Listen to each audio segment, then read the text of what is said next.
just so we don't forget about that. Um,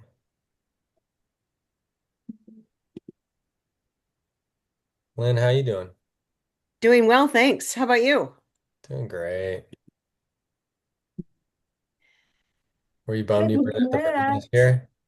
Pardon? Were you bummed you weren't at the burn this year? No. Mm-mm. No. I'm Feel done. like me too. I had the same feeling. I'm done with that life. Yeah, It's too much. yeah. 10 years. 10 years of that. Jeez, that's a lot. That was a lot. Our whole lives were consumed with it. Yeah, yeah, That must have been crazy. I don't think I could put up with the dust. I could put up with all the other crazy stuff, but when it comes to the dust, oh, that'd be horrible. I, yeah, I, it I'm, actually isn't as bad as you would think, and you get used to it, and then it kind of it's like this like fine silt that's kind of Really? you just get like there's certain things that you think would be a problem that actually aren't, and like over the week it seems like the thing that really comes up is like I don't know, everyone has some kind of like emotional breakdown that happens at some point because like Really? yeah, it's like because it pushes you to your limit, like everyone you get Yeah. exhausted. yeah. I You mean, not everyone, but not everybody, but a lot of people definitely like I don't know, there's and then I mean and if you go to the temple, there's some heartfelt stuff going on there. okay. Yeah, you got me there. You got me there. Yeah, those years my mom was still sick and dying, so I was writing messages on the temple and then, you know, Yeah, just kind of keeping score yeah. of my mom's years as they went by. But yeah. Ivy, I should have shown you the other day when we were making jewelry in my box, in my little toolbox with all my jewelry stuff. There's like playa dust still in there. Oh my gosh. It's just this white dust, and you can never really get it out of anything. So you Yeah, never take anything out there, like we were just talking about our bikes yesterday because we were riding our bikes, but those are not the bikes that we took out there. We just took beat up bikes, beat up RV, everything beat up. yeah. But how about the art out there? I mean, this is an art conversation. Amazing. The art is like, I feel like going there and seeing the art there blew my mind so wide open as to like what art could be. I thought it was like this thing, and then like that experience was like, oh, there's no rules, and it can go in Hmm. any direction. Like, absolutely incredible. Hmm. One night there was this Yugoslavian couple out there. They had never been to Burning Man, but they were creating this sculpture called Love. I'll try and I'll put a link to it in the chat. But Yeah, I know it. Isn't it with two faces or something like that? yeah, so it's a wireframe of Right. adults sitting back to back, kind of crouched down sitting, and then there's two babies inside facing Oh. each other, trying to get to each other, To connect, to connect because the adults were facing away and were, Ah. kind of like in a fight. yeah, like in a fight. Yeah, that one was awesome. That's the thing about a lot of that art is it's so like conceptual and like philosophical and like a lot of it's up here or here. I don't know. It's amazing. Yeah.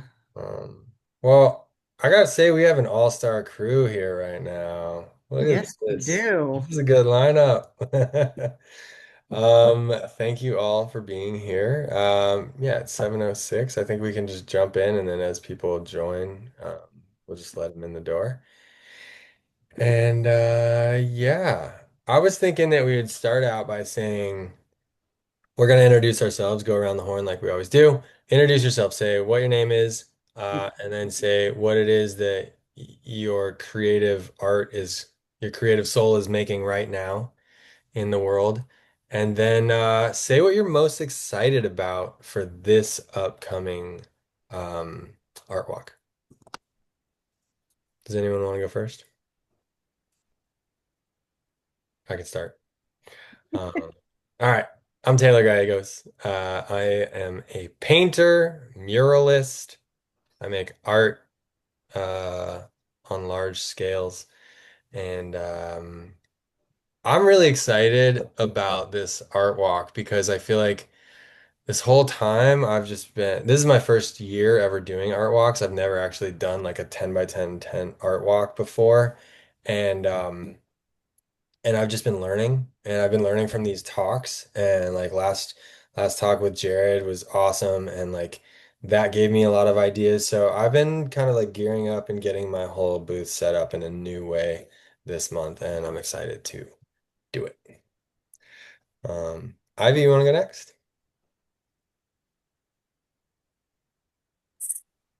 My name is Ivy. I have been 15 years retired and I volunteer graphic design for the Art Walk. And the most exciting thing, um, endings for me are always exciting because we went through a journey. And to me, this year, the Art Walk felt like we were just grooving, with each other, and we worked so well, and so I'm excited to see the journey that we had over this past year to make this art walk happen, and it was freaking fun. I just loved it. So Nice. Let's see. Brooke, you want to go next? I'm Brooke. My first art walk was last month. I made $5 right at the end from a lady from New Jersey. But I had a bunch of people that stopped by and looked through every single piece, which is kind of what I wanted. Like I printed everything, like the junk, the good stuff, everything. I just wanted it all represented, like the journey that I went through since COVID. Um, but anyway, I'm doing it again. Just, I mean, I'll be glad to be doing it without that sick feeling in my stomach, like, oh my God, I'm putting myself out there and it's weird. I just want to hang out and enjoy it. So we'll see. Great job. Way to do that. And like I mean, we all know how that vulnerable feeling is. Yeah, it's And weird. then like what it's like, look, here you go. These are my guts Yeah. on display. Hope you Yeah, like and I did a lot of looking down at my phone and just kind of like looking away. But I'll try to look more at people and be engaged if I can. you're showing up. That's 90% right there. Yeah. Lynn, you Yeah, want to go next? sure. I'm Lynn Abate Johnson. I'm a local author. Um, I should say two-time international best-selling author. And I design jewelry and make jewelry too. So I started getting involved with the Art Walk last year, and I'm really, really glad that I did because this is probably I've been on some boards and I've been involved in organizing and starting lots and lots of businesses over the years. And I gotta say, this is the most functional group of humans I've ever been involved with for a really great community. I don't want to say vibe. That's not strong enough, but it's literally a community with a unity capitalized. That's how I like to play off that word. And I'm really excited about this Friday. I'm excited every month for the art walks. This month, I've made so many friends with all of you out there, and I just love going around and visiting everyone and meeting new people. This year, we've had so many new artists join, and I think that's a testament to the leadership team that's been around for a while now. And it's such a pleasure to, uh, meet people like Brooke, who had never, been a part of the art walk until recently. And now they're showing up and they're getting their sea legs. So, yeah, Friday's going to be amazing. It's going to be amazing. Yeah, it is. Thank you there, Lynn. All right, Jared, what do you got? Hey everyone, I'm Jared Lazar, and I am a local painter, and I am excited to continue to make art friends. It's always fun because it's I feel it's a very community-based show, and I've shown up to it every month this summer because I've just met more people and connected with other artists, and I always leave inspired. So I'm excited. I'll miss it during the winter, but I'm really excited to continue receiving such inspiration from everyone that participates. Yeah. Um, that's that shared inspiration right there. Don, you up next? Oh, can't hear you. Hi. I turned my microphone off. Our dog has been whining like crazy. Anyways, Dawn Tappan. I am a local artist. I also am the manager of the Art Walk. And I'm always excited. I'm just excited, like Lynn, to see all the people and see everyone's art. And yeah, Nice. A general excitement. yeah. For huge. All right, and Bridget, tell us about your art. Well, today I was at the City of Encinitas Arts Commission talking up Oceanside. Yay. Woo! Um, but so yeah, lately my creative outlet has been organizational and collaborative, but I am looking forward to soon try to get back into some photography and stuff. But what I'm excited about Friday, I usually just hang out at the info table and just kind of sit there, but I think Friday I'm going to make sure I visit everybody. So I'm kind of excited. I usually see most people one way or another, but I think I'm excited to actually kind of tour around in the middle of the event, just the people watch everybody in action, and I'm hoping for a great big crowd. So thanks to Lynn and her street team getting the word out. So yeah, I'm very excited too that this year was like the biggest ever in our 12-year history, and we just keep rolling forward. So yeah. Nice. Awesome. And with your, okay, so you go to meetings all the time, you're in all the organizational stuff of all the art stuff. Would you say that there's an art to that? 1,000%. Yeah, to be able to actually communicate without like turning people off, especially artists and people that maybe don't see the value in art on, kind of both sides of the spectrum. Um, I don't say I'm perfect, but it definitely takes a skill to connect everybody. Yeah. Yeah. Yeah, I feel like a lot of what you're doing is like you're acting as the liaison between like two worlds. It's pretty cool. Julia, would you like to tell us about your art?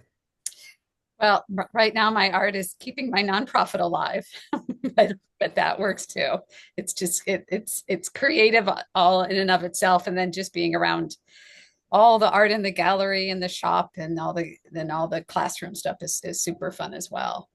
And I think I'm most excited. Well, I've been with the Art Walk a long time, and this is just like the most amazing team and the synergy that you guys have and the positive energy, and it is actually fun instead of, oh God, another art walk. So my congratulations to all of you.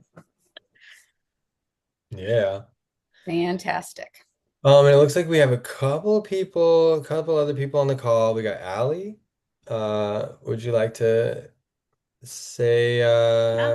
say hi? Sorry, I was multitasking. I'm new to the group and new to art, kind of actually. Um, I'm a painter. I started painting for therapy a couple years ago and realized I had some talent, so trying to take it in a lucrative direction. I'm not doing the Oh, my timer's going off. I'm not doing the art walk this month, but I'm gonna have a booth next month. So I'll stop by and say hi, check it out from a attendee point of view. So excited to join the group though. Oh, good. Next month, next, is it October? Is that the next one? Yeah, yeah. Yeah, October's a little different. It's the O Arts event. So And then there's different, time's going to be a little different. yeah. Okay. Um, okay. Do you want to, well, we can get into that another time, I guess. Maria, are you there and would you like to introduce yourself?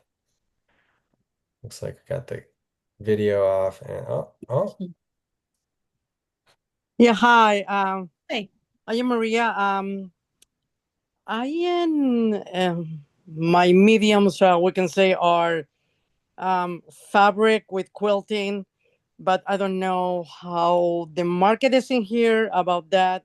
Um, I was doing this before in the Midwest, so in there you have all the Amish quiltings, okay, and it's a big business in there. But I do not know if there's a marketing here for that.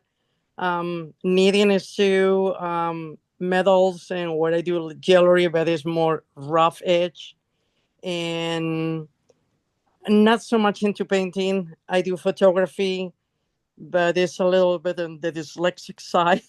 So I see things differently than other people, but those are the things that I do.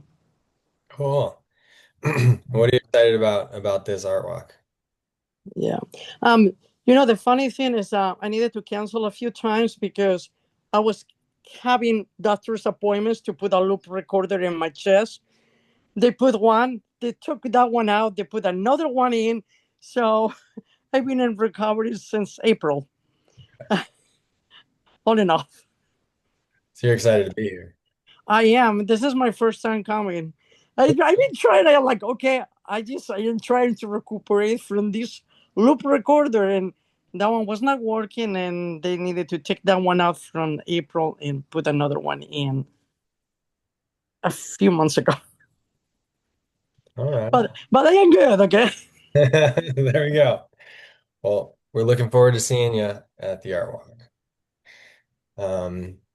Okay, cool. So now we are on to phase two here. I'm gonna introduce our featured speaker for the evening, and she's gonna have the floor for however long, 15, 20 minutes, and then at that point it'll open up and we can ask questions, Q&A. We can, wax philosophical on whatever we feel like talking about, because this is the world of art and we get to make it up as we go. So.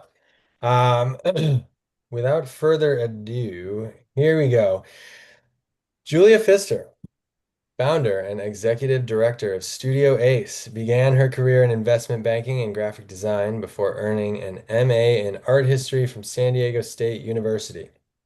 She developed the award-winning ArtQuest program at the Oceanside Museum of Art, which grew to serve more than 7,000 students annually, and later expanded the museum's education programs for children and adults.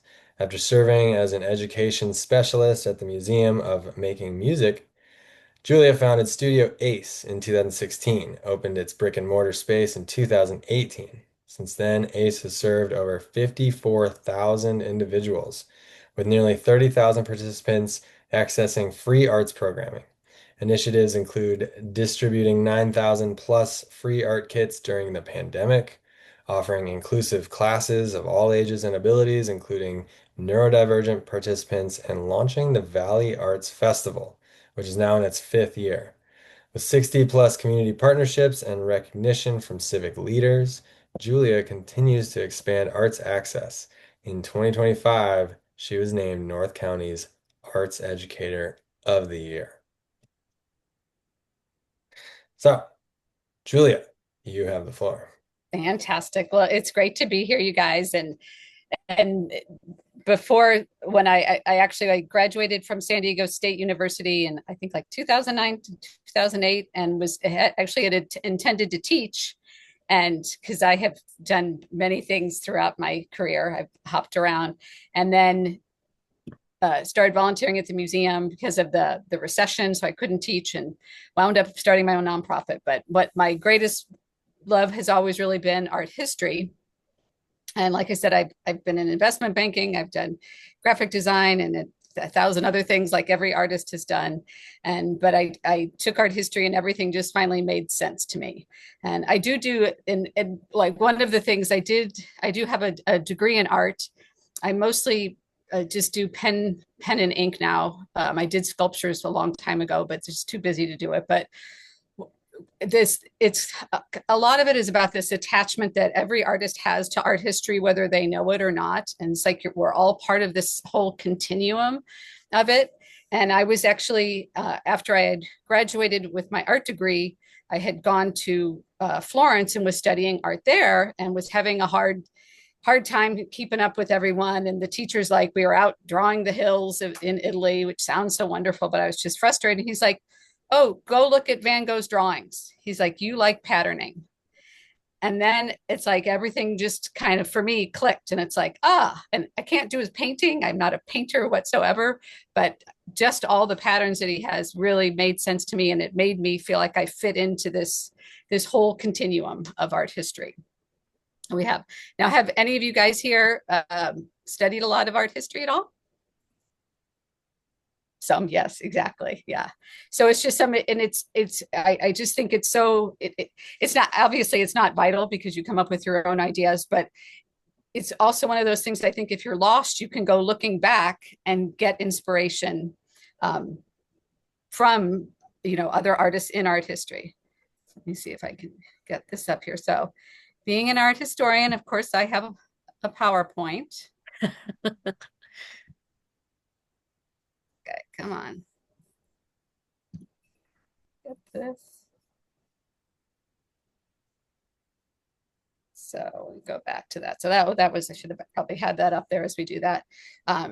So this is really about just connecting contemporary history. Sorry, I'm so in the dark.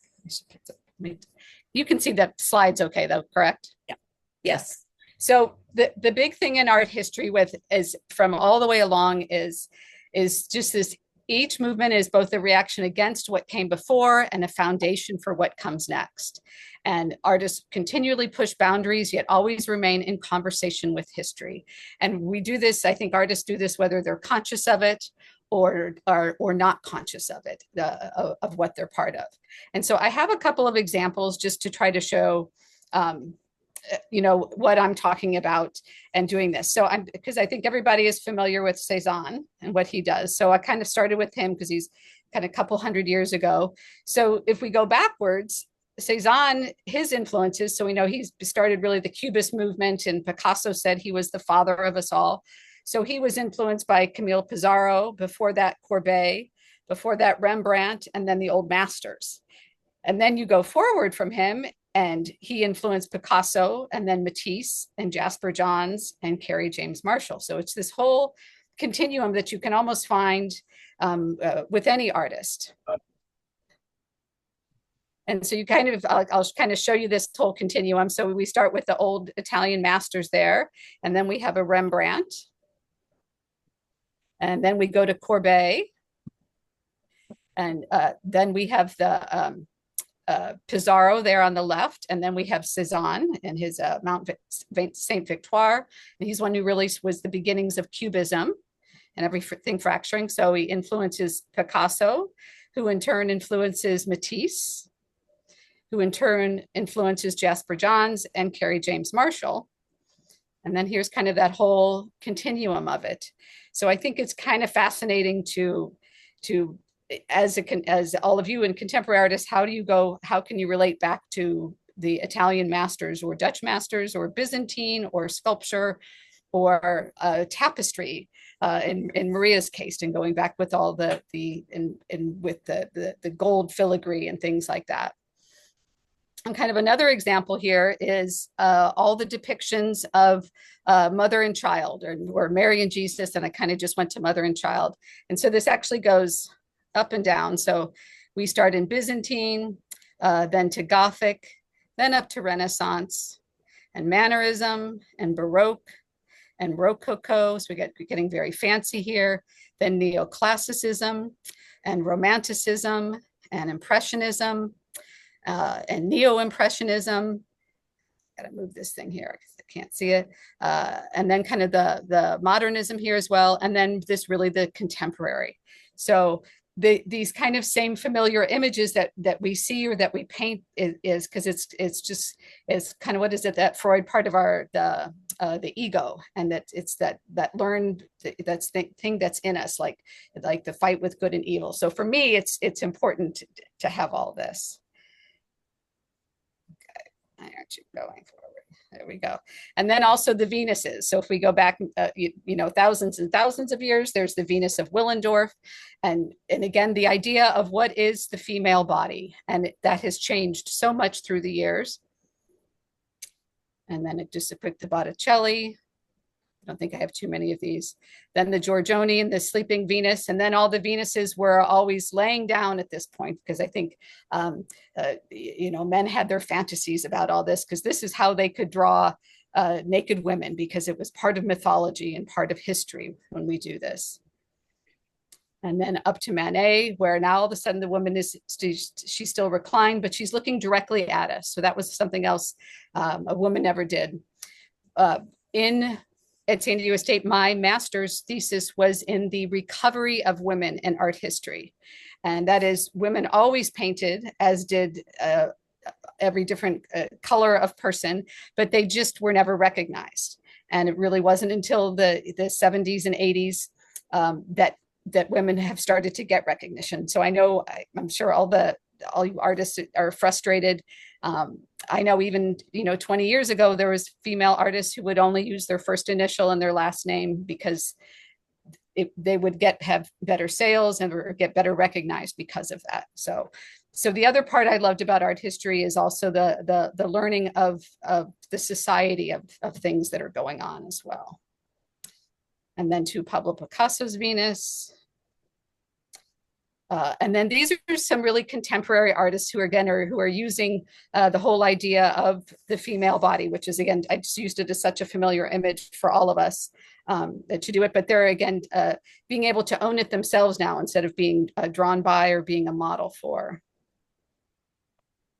And then this is her drawing her children. So different than looking at the Byzantine Madonnas and the Gothic Madonnas, but it still has the same essence to it. And then again, the whole idea of the Madonna with Beyonce here. And she was so moved by motherhood.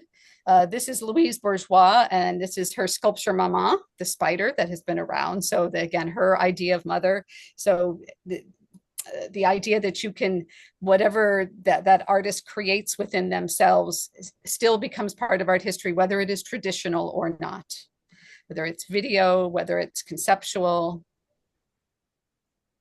And this is a Caroline Walker. She's actually here doing her mother. So again, doing these, simple chores, not in the adornment position, but for her, this was something that meant something to her, because she said her mother was always piddling around, cleaning things. And Celia Paul, my mother with the ring. Again, also the idea that paintings don't have to have that perfect idea of beauty. It is what your idea of beauty is. And there's that whole question there of what is beauty. And Ashley January, this is a mother and son here, and the contemporary ideas of it all. And then I pulled some of the artists from Art Walk, trying to get their female images that they had there. And this was Alma Yanis Ross. So I put the Madonna in there.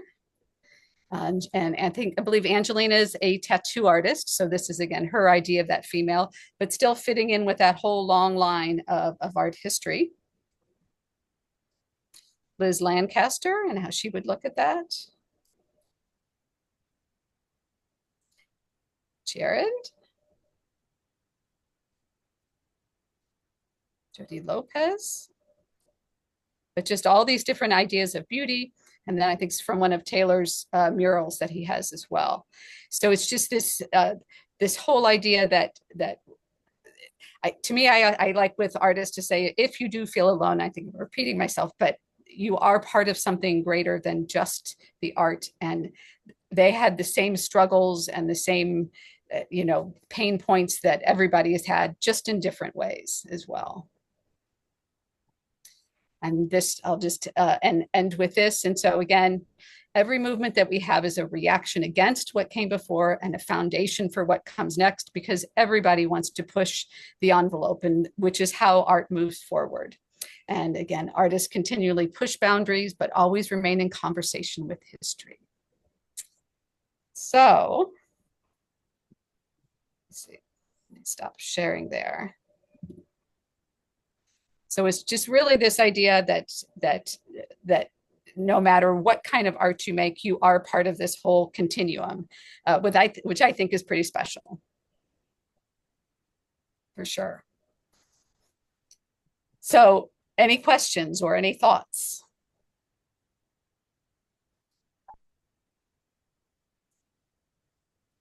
I really like how what you're saying is that like if we ever feel alone as artists, as creatives, we can just look back through art history and realize that like we're not. And it's pretty profound thinking that like thinking ahead because we can easily look back, but we can't look forward. Mm-hmm. Ahead and thinking that like we're gonna be one of these layers of sediment in the world of Yes. history with like layers and layers on top of us.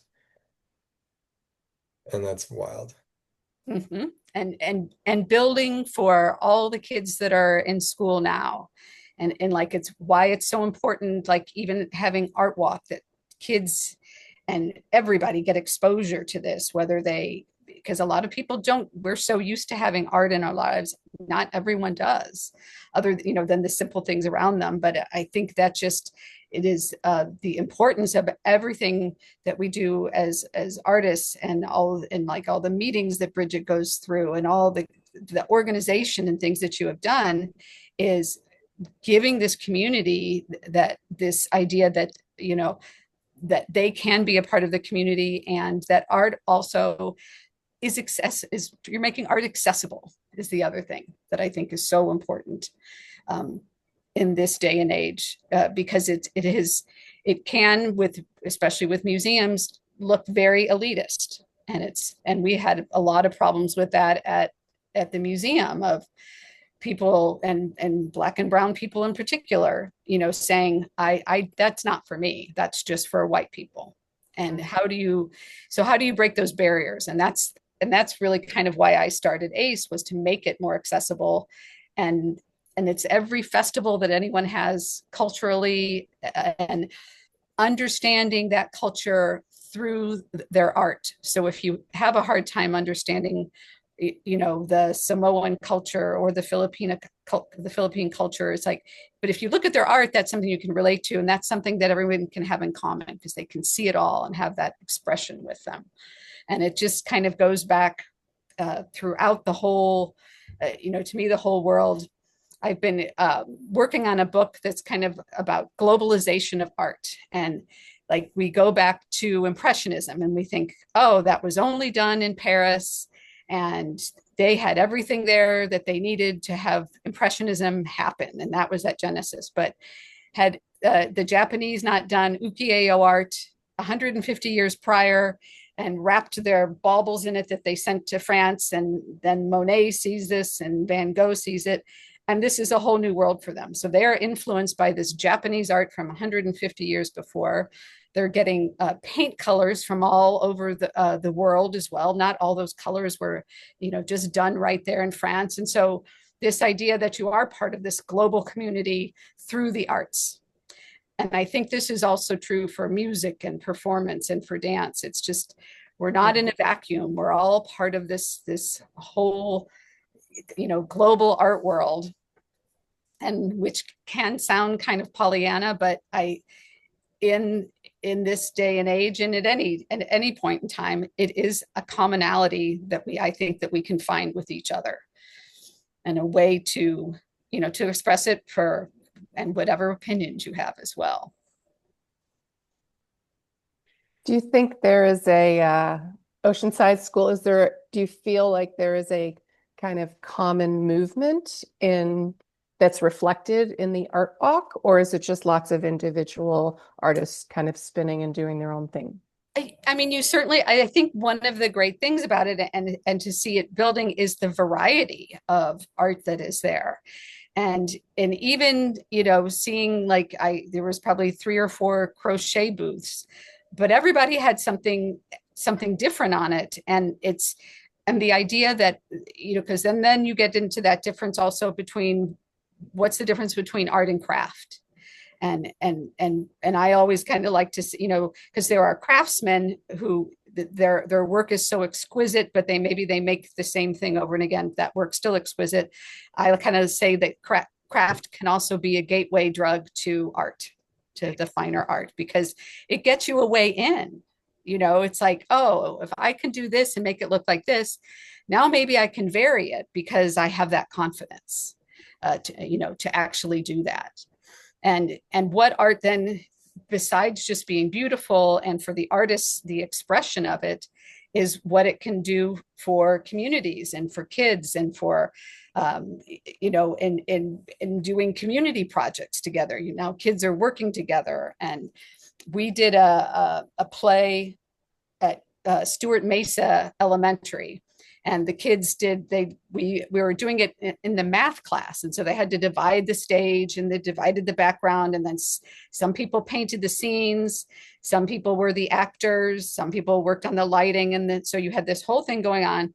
At the end of their school year, they had it was a group math test, which I'd never heard of before, but the classes that were involved in the play did far better than the ones that didn't, because they knew how to work together. That's cool.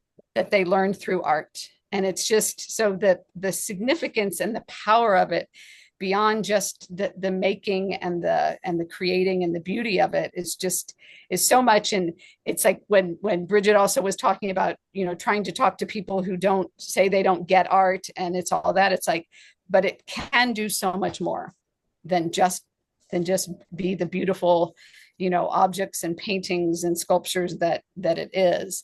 And that's really what I, try to get across, because these kids need this. All of us need it, And then I think someone was, artist therapy, and starting is with things like that. It's like, it can just encompass so much, but it still has that common thread of, we can all look at it and decide if, if we'd like it or if we don't. But now you're understanding someone's viewpoint in a nicer way than perhaps through politics or social norms or things like that.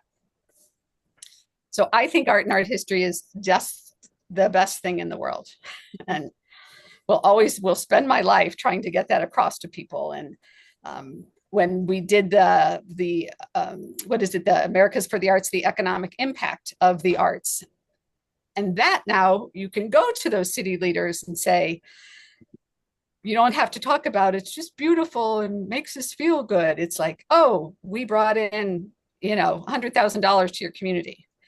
And so it's meeting them where they're at, which I feel terrible that we're forced to do that. But at least we can now, because of things like that. And having this art walk and fighting for it is just so important for this community, because not everybody has one. And it's pretty amazing of what you're doing. So it's just to say that you are part of that whole continuum of getting arts out there. And it's like the free museum is really what an art that's accessible, and they can buy it because it makes them feel good, or they like it, or they can wear it, or give it to someone is the other thing. Is pretty cool. So it's that all big happy world and all that, for me. But I just think it can it's just a way to unite people and the unity. Then then you should say what you just typed out loud. Well, it struck me because, yeah, I mean, some of us were from the corporate world in past lives, and that's sometimes the game that we need to play so that what we're passionate about, and I think what we probably all agree on that's important and valuable in our culture becomes quantifiable. Like there's data backing it up. And that gets us into doors, and that's why I'm so thankful of the work that you are all doing, and being a stand for this so that more and more people can not only be educated, but they can also be invited to become involved more than they ever were before. And so I just love that this art walk is on the streets the way that it is on a regular cadence, throughout the summer months, because people just walking by, and tourists from all over the world literally come here. So it's just the perfect vehicle for that. I keep thinking and saying, and you've been saying accessibility. So thank you for all of that. And I love the way that you laid it out. I remembered I used to love art history when I was in school. And I think it was even in June. I went to Catholic school, and I think it was junior high and maybe a little bit of high school. But I now that you're talking, and I've been to Paris and I've been to all of the museums there too, which was really amazing Yeah. because I'm not even a museum person. Like Mhm. I'd be like, I could skip the museums, but not these Not museums, merit. right? And so the way that you laid out that continuum and the timeline and the influences brought it more to life for me. So thank you. Mhm. And you could do that almost for any artist or anything. It's like looking at Dawn's art there, and I think for the longest time they thought it was Kandinsky who was the first abstract artist, and then it turns out that it was actually a woman. That was Hilma af Klint. Mhm. And she had her kept her art in, it was in a vault or whatever. They wouldn't let them expose it for 70 years till after she died. But it's just this whole idea. And so for me, trying to find this recovery of women in art is this, again, this whole idea of that society in the art world was far more equal than, because women could do it and they did do it. It's just that also, if I go back to my other big beef with it with the women, is that when we get to the Renaissance, in the Renaissance, they said that the greatest art was the nudes.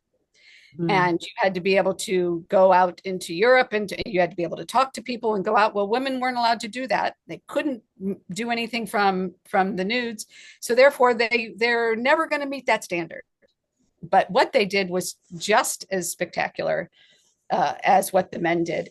And they did it under far more difficult circumstances as well. And it's not that they were better than, but they should at least be able to be equal to.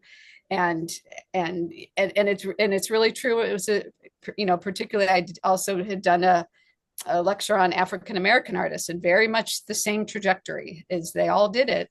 They just weren't recognized. And I think that would happen for, almost any group that we see.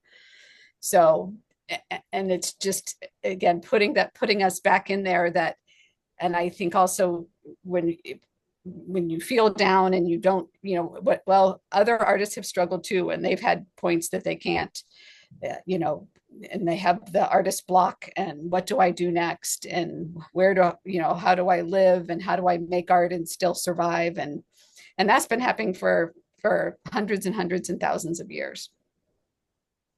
So, but it keeps continuing. That's the other thing. It keeps moving on. Yeah, I was gonna ask if okay, so let's say an artist is experiencing like self-doubt, self-criticism, um, maybe they think that their art isn't good enough for whatever reason, for whoever. How would you speak to them through the lens of art history? A lot of it is one, is there an artist that they admire? And it's, of course, it's easy for me to say, but now you can go on YouTube and watch almost any artist biography that you want to, so you don't have to read through a dry art history book and go through that. But it's just like they went through the same life that you're going through. And like, you look at Van Gogh, and his most fruitful time was when he was in the insane asylum, and it was because all the rest of his life was taken care of. He didn't have to worry about a place to stay. He didn't have to worry about food. He had, everything was taken to him. All he had to do was paint. And that's also Yayoi Kusama, the Japanese artist. And so it is the relation of, they have struggled, and they just got to be a little more well known, than perhaps you are at this moment, but they had the same struggles. And I think we shouldn't feel alone in, again, if you're having those troubles, go back and look at a biography of an artist that you admire, and just understand, and then it's one of those things, who are they influenced by? And so, to me, how could Cezanne go back to the Italian masters? It just, you know, but yet it's all connected somehow, or they pulled one part of it out of that. And what you all are pulling out of right now from, in your hearts, and putting on canvases and making jewelry and doing all those things is just part of that, and that absolute need to create, which is the coolest thing that artists have. Julia, thank you so much for putting all this together. I was really wondering how you were going to put the the history of art in 15 to 20 minutes. Yeah. But I always love hearing artist stories and finding parallels. You shared about struggling with a particular course, and then uh, being turned on to Van Gogh's sketches. Similarly, I was in a bit of a rut 6 or 7 years ago with just, I didn't know what to paint. And I had a good artist friend send me Gustav Klimt's 100 sketches. Yeah. And just going through that, seeing everything just simplified, and just a book of just raw sketches, and then reminding myself, oh my gosh, I have so many sketchbooks that I can just, similarly go through and, help rekindle that spark. Absolutely. Absolutely. And just that and then I think the other thing is you are also, I think you officially become a part of art history. Like, I think 60 years has to pass before you can become, so all these artists who were 60 years ago, so now I'd have to do math, whatever, the 1960s or whatever, can officially be a part of art history, because otherwise it's just, you're in our contemporary world, and sometimes you don't know where you fit in. But it's like, then it all starts to fall into place, and you were doing art like this, and you're like, oh yeah, I fit into this, or I didn't, or I took this, and that's what I went where with it. And I had someone say to me, they're like, oh, now that AI is here, photography is over, painting, everything's over, and we're never going to do this. And I'm like, no, don't worry. I said, this is what painters said when photography came out. They won't need us anymore, because you can just take a picture of it. And so it's merely that act of every artist wanting to do something different, and to keep pushing and build on that foundation. Because if we'd all just stayed painters or sculptors, in the Greek sense, it would be a very boring world, for sure. But it's to me also not to be threatened by all of this, but just be confident in what you're doing and find your joy in that, because that's all they're doing. They're just as confused and just trying something new. I think it's going to be interesting where that does go, but we're never going to lose, I think, the foundations of everything that we've brought with us. It's just stepping stones on top of it all. And that foundation gets greater for art. Yeah. And art is an expression of a consciousness. And it can be AI, artificial, but it like human art is an expression of human consciousness. And it's always going to be if the artist is authentic to themselves in that moment and exploring whatever feeling, thought, idea, concept, whatever they're having, like it's going to be relevant and like immediate. And like art history, when you were talking, I wrote down the thought that art history is a reflection of society. And that's a really, like not only is it a painting, like a Van Gogh painting, but you also see that like, oh, at that time there were all these fields in France with these like wheat fields and these things, or these people, this is what they wore, this is society, all the stuff that you're talking about like how women were treated and seen in society, like all of it is a reflection. Mm-hmm. Like AI is going to be making AI art, but Mm-hmm. humans are going to be doing the same, and they're going to be expressing we express our perspectives, our ideas, everything. Like you can't replace a perspective because it's another point on the map of all the perspectives. Mm-hmm. Yeah, I mean, we're still interacting with it. And so even though it might be generated by a machine, humans are still having to interact, engage, and choose and move things around and make things, adapt to what their eyes and what they want it to be. So we're still able to manipulate everything that comes out of the machine because we're humans and we have a certain sensibility still, about the colors that we use, about the figures that we use, um, and that's always going to be necessary, I think. And I wanted to also, I know I'm a big fangirl for the art walk, the Oceanside Art Walk. And one of the things that makes me so is that I'm very musical and I have a musical background. And I tell people this all the time. I mean, Dawn hears me when we're out on the streets and I'm telling people, just for the music alone, you have to come. And because there's music everywhere and it's live music and it's free. Like I've never seen anything like it. Maybe I've lived in a bubble for too long, but this is it's a beautiful mix of creativity um in what's being done, with this art walk and what's being offered to the passersby. So big props for that, for the music as well. Yeah. Oh, and just because I had it in my thing, I wanted to let you know there was a mention to the amount of money that arts brings to the city of Oceanside.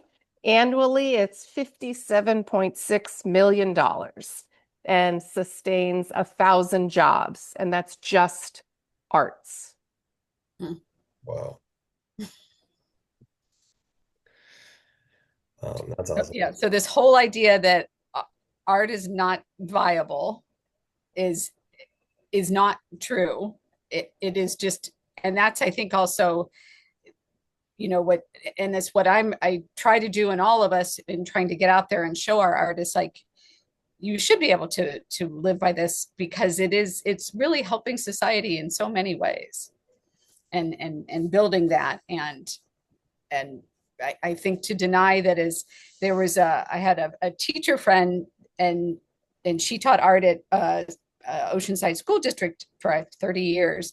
And she said, if they don't have art, she's like, you're not teaching the whole child, because that's what does it. It's not meant to be an after school thing. It shouldn't be, if you did something good, you get to go to art class, but you're punished if you're not.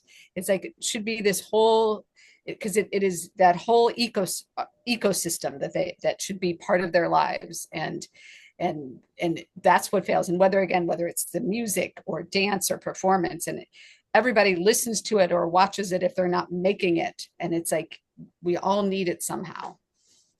And if people would understand that, again, a little Pollyanna, maybe there wouldn't be as much nastiness in the world, but give it props, that art. Agreed.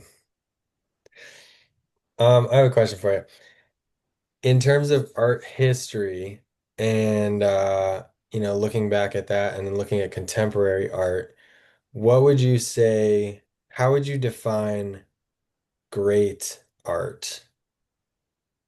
Oh gosh, I think that's so, uh, you know, there's it's so subjective, because you can look at it like when the Impressionists came out, they were just scorned, and they said, wallpaper in its embryonic state is better than that painting.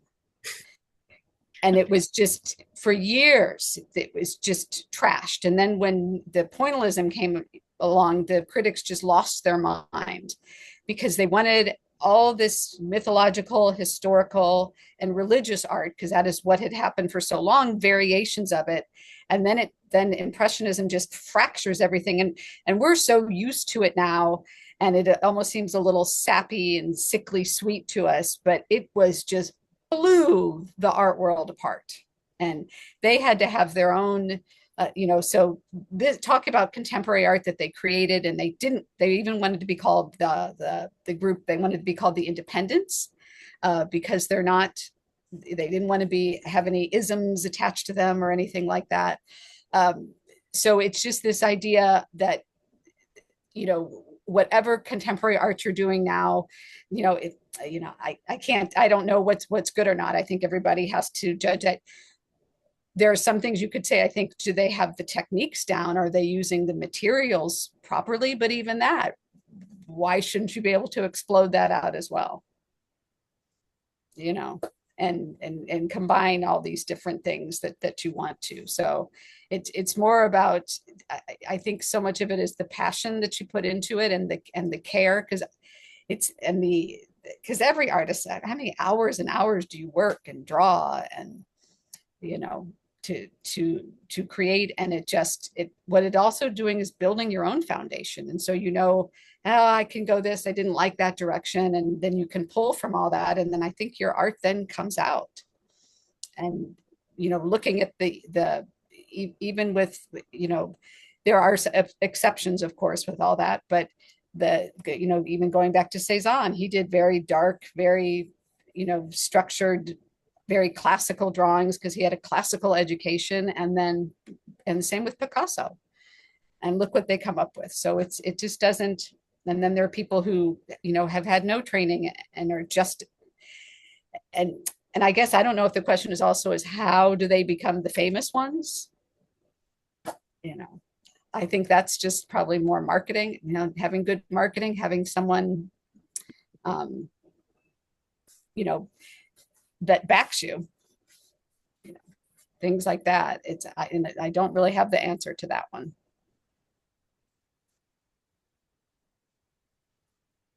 Brooke, what are your thoughts on things? Well, like I went to the Del Mar art thing that they had, and I've been to a bunch of other different art things. But I've noticed the contests always have skill as one of the metrics by which everything is judged. And I mean, this is not, I mean, I don't know how to express this, but it's not skill based. It is like I'm just doing stuff intuitively. So I'm not going to make it into any of those art contests, but I still think it's a viable expression, and I am going to continue to do it. But because that's what they say is acceptable now. So it's yeah. it's like all conceptual art, when that came in, and then people are putting bricks out and calling it art, and they're like, well, that's not art. And it's like, but you didn't think of it. That someone had that idea. Someone had the idea just to paint stripes on a painting.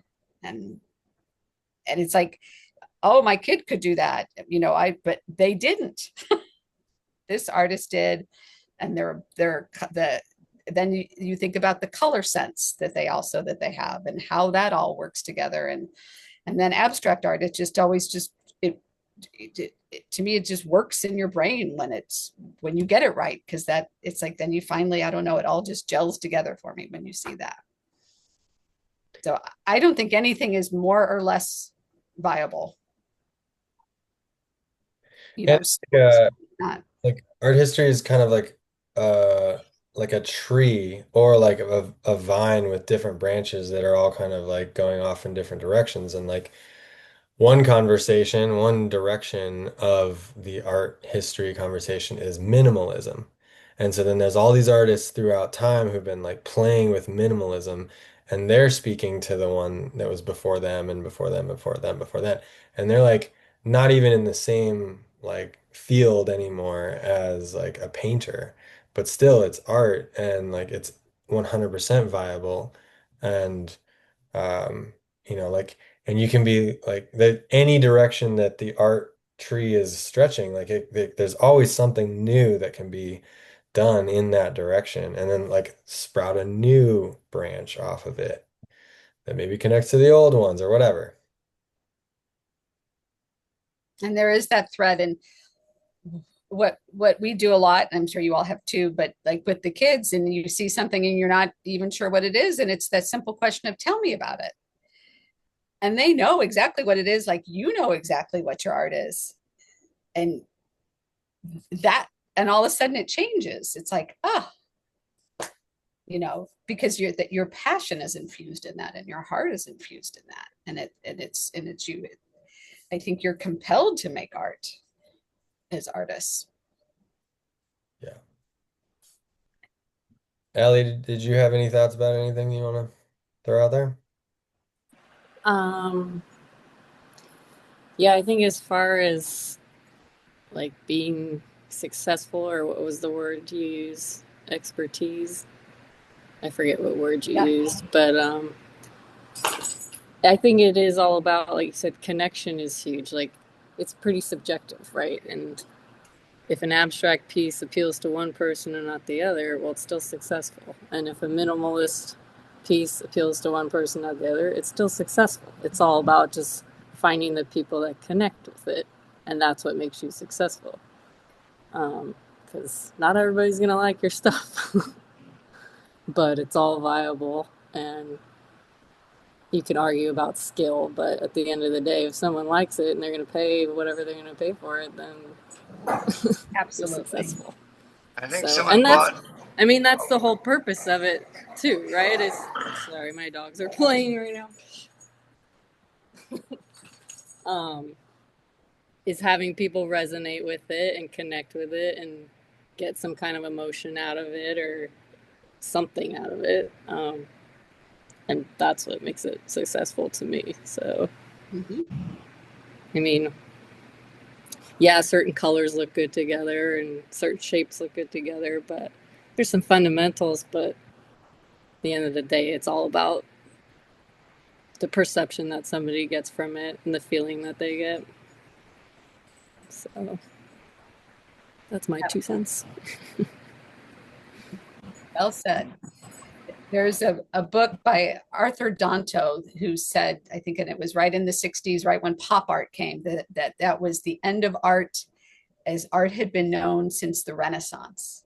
And because they said it just, going into this pop art and the conceptual art, it's not art anymore. And it's like, but it still is. And everybody thinks theirs is the best or that was the best. And it's not about being the best or in there. It's just about, I think, the creative passion and doing it and day after day, and it shows in your artwork.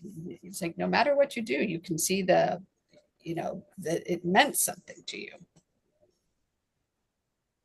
I think it was Dali that someone bought one of his paintings and then like ripped it up and ate it or something. And the reporter said to Dali, like, "What do you think of that? Like, are you outraged?" And he's like, "No, that's wonderful. Like, I'm so glad that it made someone so mad."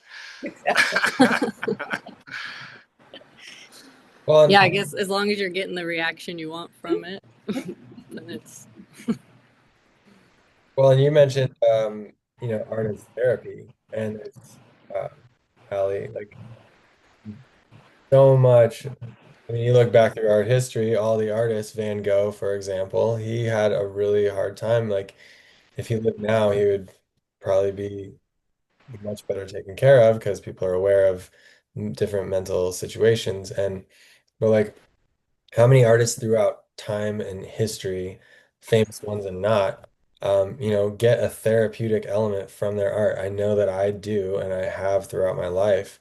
And so in that way, like, take the word success and you take it away from the outside and others' reactions to it, it doesn't matter what people think about it. The success lies in the, time and space that it creates for you as a creator in your heart, in your mind, as therapy. yeah, absolutely. That's It's it outside of you. yeah. And that's my whole approach with it. Like I say I want to take it in a lucrative direction, but even if I don't make a dollar, at least it's doing some good for me because of the therapeutic aspect to it. But my whole goal is like if it can do that for me, like I just want to pay that forward. And whether it's my art or helping other people make art to get that feeling, then I'll feel like I fulfilled my purpose or something. And just putting art to work for what it's one of the purposes of art, at least I think so. Yeah, it's huge. And you're part of the continuum. Yeah.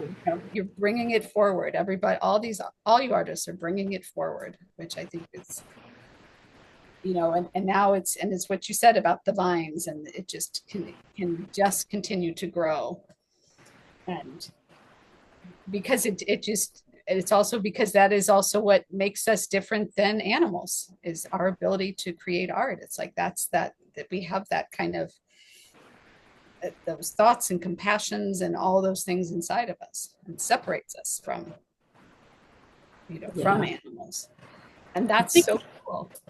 it's kind of needed more now than ever too because of just so much of the mental health issues and the how society is now, and like you guys were talking about the corporate world and that sort of thing, and it's people need to get like back to the roots, grounded back into like the health and the things that really matter. And art, I think, brings that out and reminds us of those things. Like,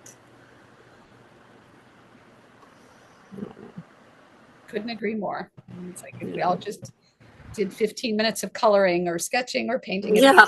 a day, what would that do for us? Or listening to music or playing the guitar or dancing or just that release of whatever it changes in our brains, that chemistry. Yeah, it's cathartic. Um, Robert Henri, he was a painter from like the last century, early last century. He said, it's my favorite quote. He said, "The point is not to make art. The point is to be in that wonderful state of being where making art is inevitable." So it's like, and I feel like that's talking about like that flow state that we get into and that we are into where like, there's passion, there's energy, there's fire, there's like all these things that we feel as humans. And then like it has to come out somehow. And art is a constructive way of doing that and processing our feelings, thoughts, emotions, everything like that. Like, I mean, yeah, what if all these world leaders, what if all these decision makers, what if everybody had a mandatory 15-minute drawing break every day? Like, be in a better place collectively. Like, and like as it goes towards AI, who fucking cares what AI, excuse my language, who cares what it's making? Is it doing like, is it transmuting people's like feelings and thoughts and emotions? Like, no, and art does that. Yes. And even those who we've had a couple of people at Art Share who are heavily experimenting with it. And it's still the input that it gets. It still has to react to the human that's doing that, not that. I don't know that I mean, it has to have a prompt. And so it's like you all are almost giving yourselves your own prompt and then doing, you know, in there.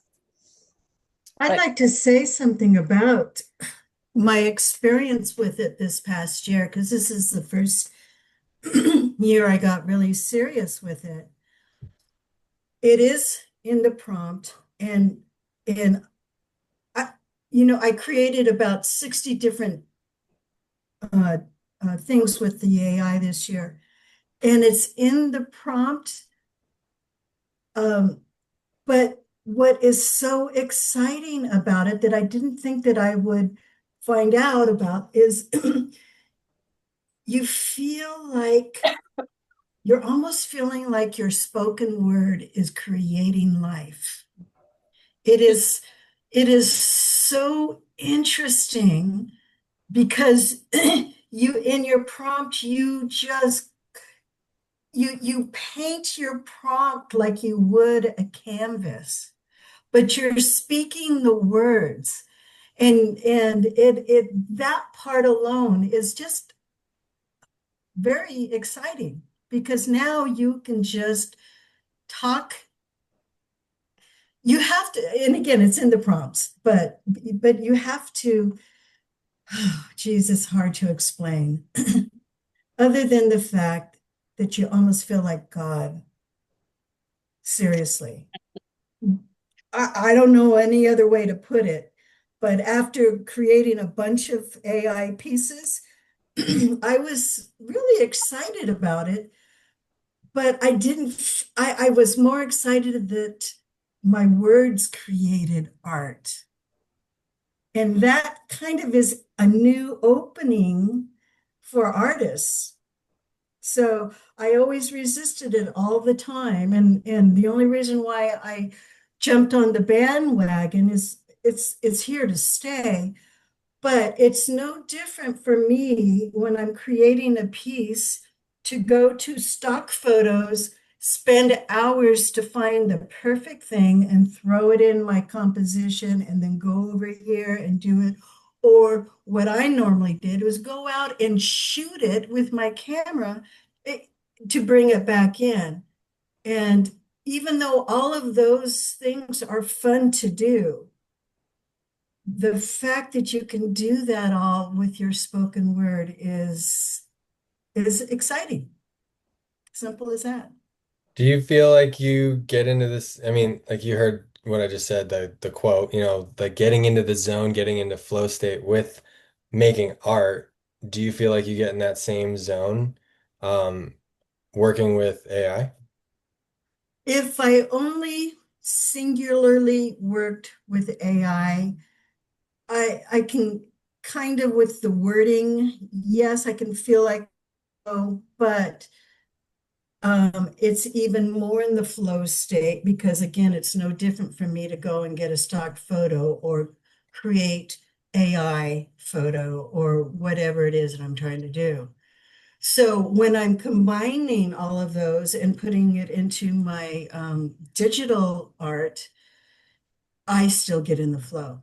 I get just more excited about it because it didn't take me 5 hours plus to make one single thing. And when you're in the business where you have to produce a lot, there is no stress on you, and it is so much fun. The period. It's like more people have got to try it.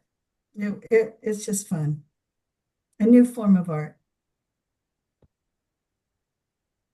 And just so everybody knows on the video, Ivy has made all of the art that we've been sharing, the Oceanside Art Walk, and it's so cool because it all has a similar feel and style. Like it's like you have made this signature look for the art walk the whole year. For And the year, yeah. it's the Next year it'll be different. yeah. I Yeah. don't know. Next year I might go back to photography and putting it together. I don't know. Who knows? Because I'm so fluid with my art. I just go wherever it takes me. And I love to be able to um, turn,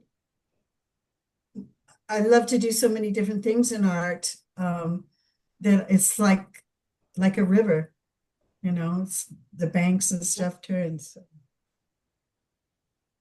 And then you pull from the past and grab towards the Exactly. future, and it all comes together. Yeah. And the timeline that you put on there was really interesting, but you could also apply that same timeline to an individual person because their past influences what they're doing now. Because you look at my art when I first started and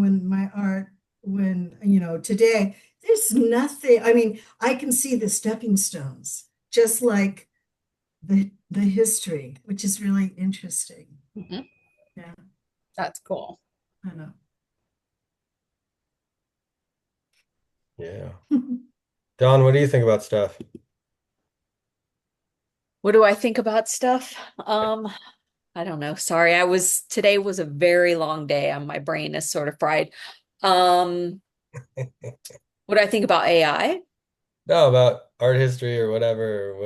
Um, I was one of those people I went to school for art. I took a lot of the non-European art history classes, did a lot of the Australian, African, because I was more into not the Renaissance. I appreciate it more now, especially since I've been to Paris and been to those museums and seen those works in person and looking at them and going, oh my God, that was painted like hundreds and hundreds of years ago.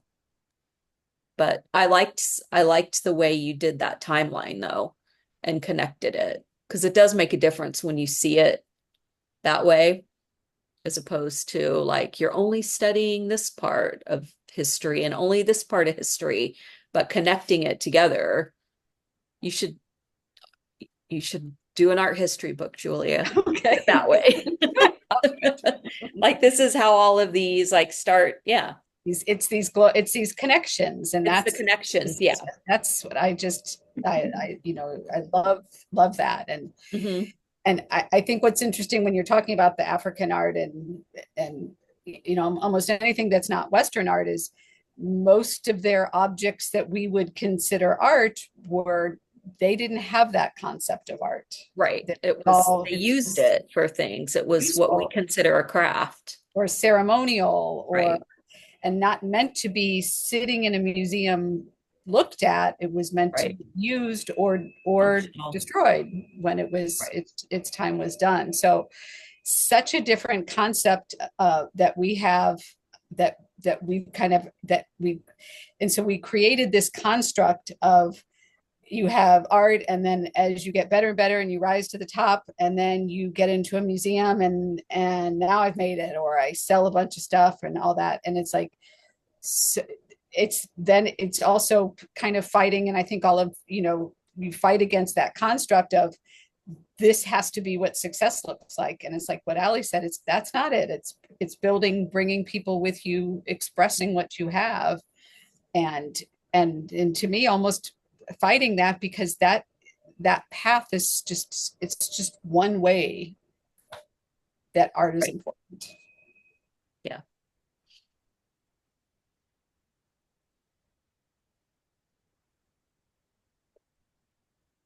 Bridget, what do you think? Ditto? No. No, yeah, it's been a while. I'm now I want to go crack open my art history books. It's been a while since I really dove into it, but I just love this idea of getting inspiration from, flip it open and get inspired to start creating. I love that concept. Yeah. Well, and to look back at like not just the art history books that you get in school, but especially now with the accessibility of the internet, you can go back and look at or read about what an artist's life was really like. Like Yeah. we only see Yeah. the end. We only see the art history book. We don't see like, no, they struggled too and, weren't sure if they were doing what looked good but they did it because they enjoyed it and it brought them joy and made them feel good and they needed to. Yeah, I mean, I'd say one of what I find some of the most inspiring is architecture. So, and just, exploring that more and visiting more and yeah. Yeah, like how do you get from the Parthenon to Gaudi stuff to the Getty Disney Hall or Right. What's that continuum as well? I mean, you can follow it with so many of those things. And the art history books are so much like, I almost feel it's like it's the Instagram of art history. It's like, oh, we're getting all the so shiny and great, but Right. going in and really just, even the 10-minute videos, and there's podcasts as well, if anybody's into those, but of an artist that interests you. And it's like, oh, and the relating to them and, you know, that it's like, and to me, it just always has made me feel better that I'm not alone in that and not to give up, and up until really probably the 20th century, so much of the art was made through commissions. And so especially Renaissance and Baroque and all that, that's just what the church wanted because they had the money. And who knows what they might have done if they'd had free expression. It wasn't that Michelangelo's isn't beautiful, but imagine if he could have made his own thing. But Yeah. it's like, no, that's the money. That's what they tell me to do. And that's what I'm going to do. That's a really interesting thing about looking at art history is that you can see how art, like you guys mentioned it, but like what role art functioned as in different societies. And it definitely shows us that like we have a really interesting time right now where we are free. Like Jared said, he like didn't know what to paint. Well, if it was 1525, it would be like, well, you do a Madonna and Child, you do a Jesus on the cross, you do any one of the saints, and that's it. And like, which do Build the church to put them in. Yeah. you want to paint today? Like, you have feelings? Well, we don't care. But but it's yeah, it's really neat. I feel like the like a big moment in my life, like a catalyzing moment for me as an artist was when I was in art history 2, I think, in college, and they were talking about Rembrandt, and then we talked about it for 2 days. And at the end of the 2 days, like there was this like click and aha that like this is just a person. Like he made all this wealth throughout his life, and then and then the end of his life was really sad. His kids passed away early, his wife died. He loved his wife so much, and he did all these portraits of her. I forget what her name was. Saskia. Her name was Saskia. And she passed away, and he like some of his final portraits are like you can feel the depth of his sadness and it's like and then he like lost all of his wealth and he basically died poor and alone and like how heartbreaking and sad and like this is a human being and every single one of these people that we see their artwork in these art history books and it's like amazing and whatever and it's revered, every one of them was just a person. And with that being said, like we are all people and like we are just as relevant in our own ways. And like it was like, oh, okay. Well, we're all people too, so let's go. Well, that was depressing.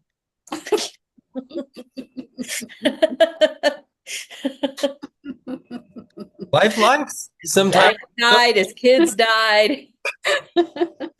it's sad.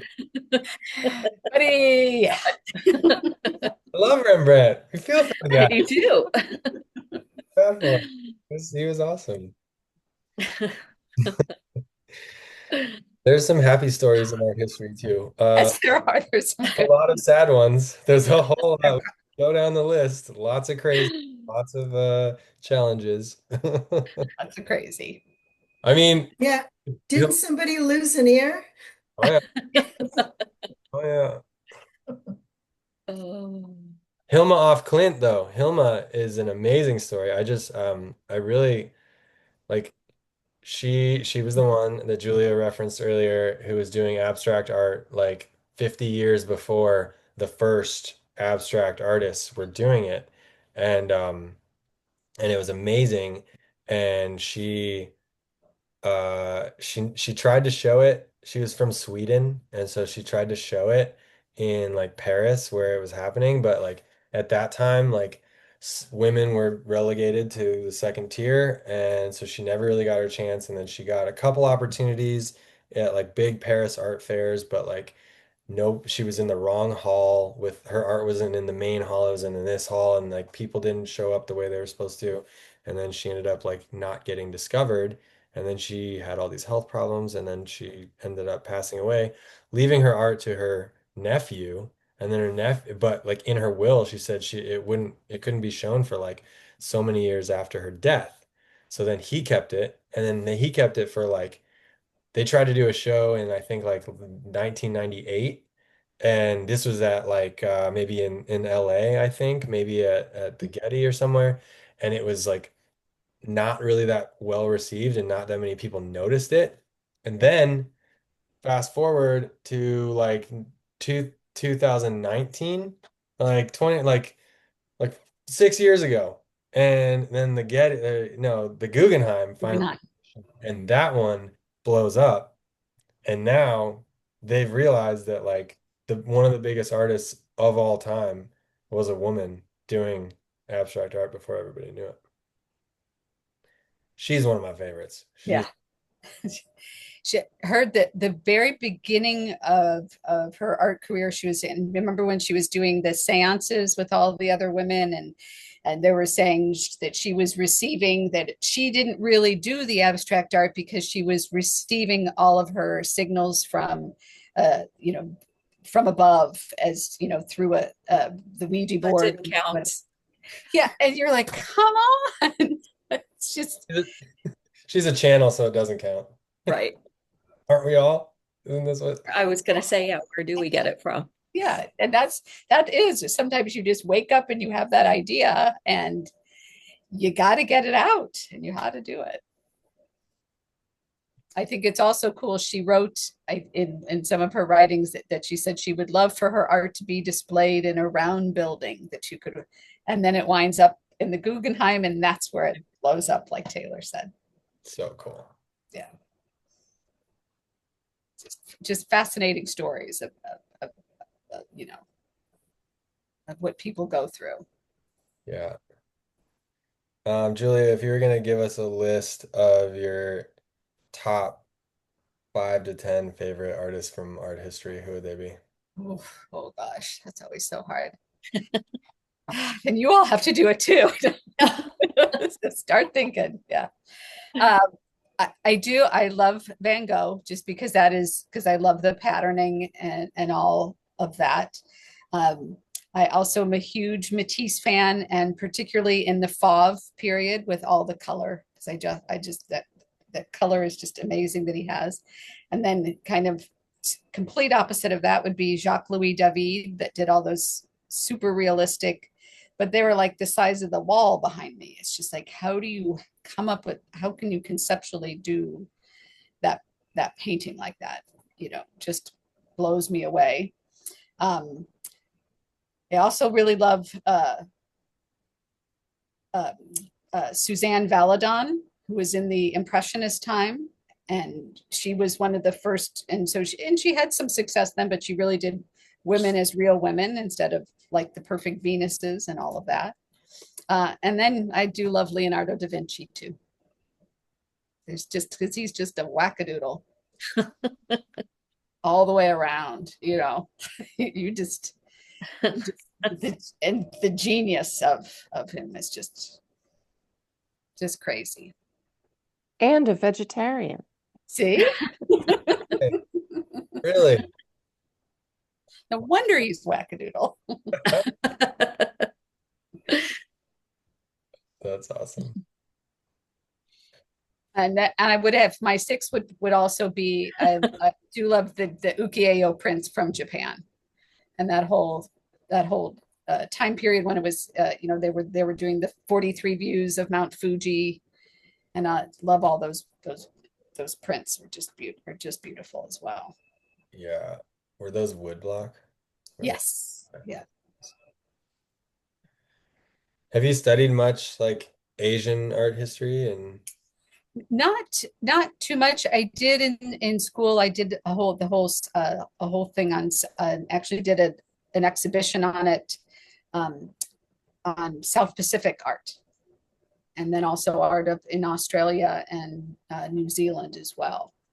And it really, I think the biggest thing is that we are trying to make their art something that it's not, because they don't, and now you have contemporary artists. It's really like, look at Native American art. You're like, oh, we want to take this, basket and we want to put it in and just look at it. And they're like, no, we need to put our food in that for dinner.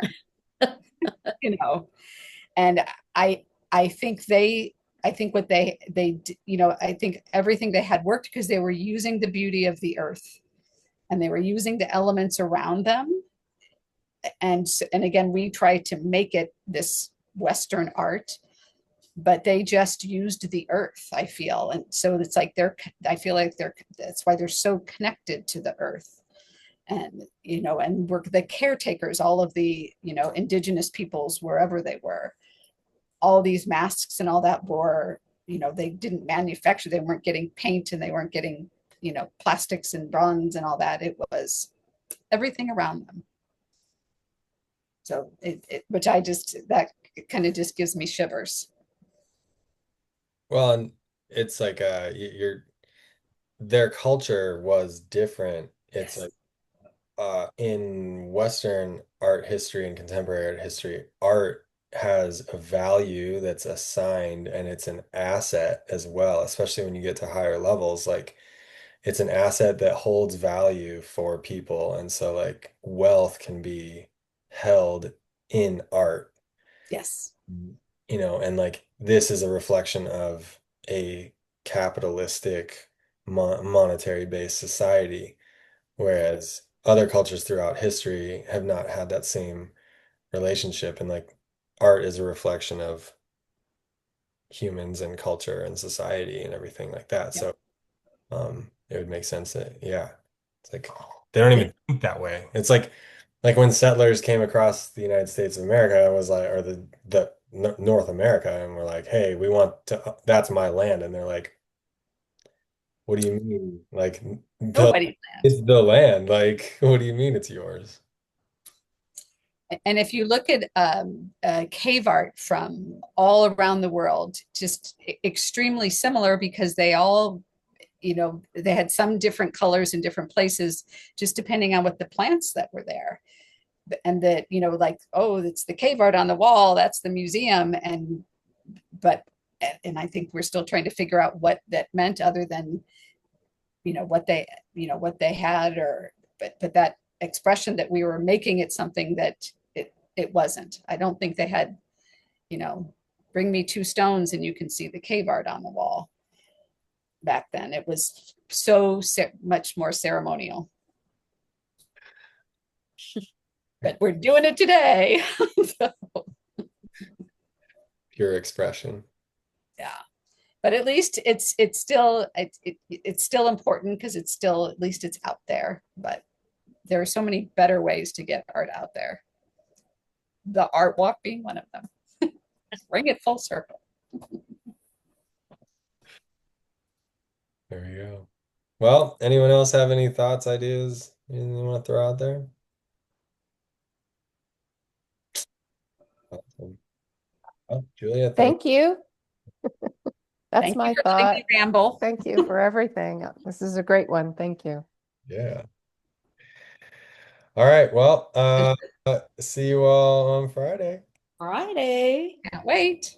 Yay. Good. All right. Everyone, I appreciate it. Thank Thank you. you. Absolutely. Nice meeting you guys. Same here. I'll see you Friday. See ya. Bye. Bye.